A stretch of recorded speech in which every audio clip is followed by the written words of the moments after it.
Samantala, kamusta natin ang latest sa bagyo kay Mang Tani. Mang Tani! Yes, Igan.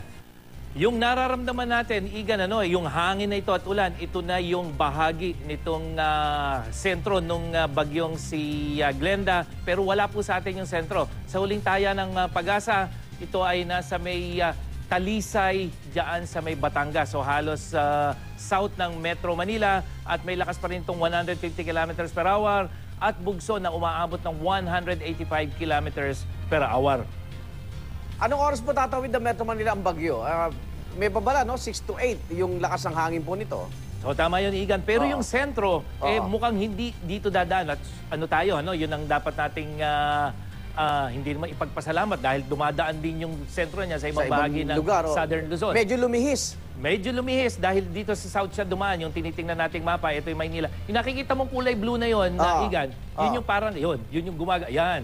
So nandito yan, south ng Manila. So yung hangin natin, yan, yung nararamdaman natin. Pero paglagpas niyan, Igan, yung hangin na galing sa southwest, yun, lalakas uli yun. Kaya yung pinapangambahan natin na paglaki o pagtaas ng dagat dito sa Manila Bay at yung pagragasa ng mga alon, doon mararamdaman pag lumagpas na itong sentro ng bagyo papunta ng Bataan. Maghahatakan. Hahatakin yan yung habagat na sa kabila ng gagaling. Kasi sa ngayon, dito galing sa norte yung hangin. Pero sa kabila na hindi nga sumentro yung si Glenda sa atin, masama pa rin ang panahon na maranasan ng Metro Manila. Yes, Igan. Kasi yung diametro nitong bagyo, dahil ito lang yung gitna, malaki yan. Kaya hindi lang dito sa Maynila, Bataan, Bulacan, Pampanga, Batangas, Cavite, dyan sa Laguna, hanggang dito sa Mibidoy. Nakikita mong kulay blue na yun, Igan. Yun yung sirkulasyon ng bagyong si Glenda.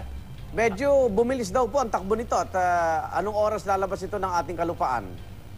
Kung magtutuloy-tuloy yan, mamayang hapon, posibleng nandito na yan sa may West Philippine Sea. Pero dadaan muna yan ng Bataan, Zambales at yun, mararamdaman pa rin. So kahit na nakaano yan, Igan, nandito na sa may karagatan, tuloy-tuloy pa rin yung paghatak niya ng hanging habagat o yung southwest o yung sinasabi mo kanina, yung buntot ng bagyo. At yun yung patuloy na mararamdaman natin habang kahit na nasa may West Philippine Sea na yung sentro nitong bagyong si Glenda. Okay, maraming salamat po, Mang Tani.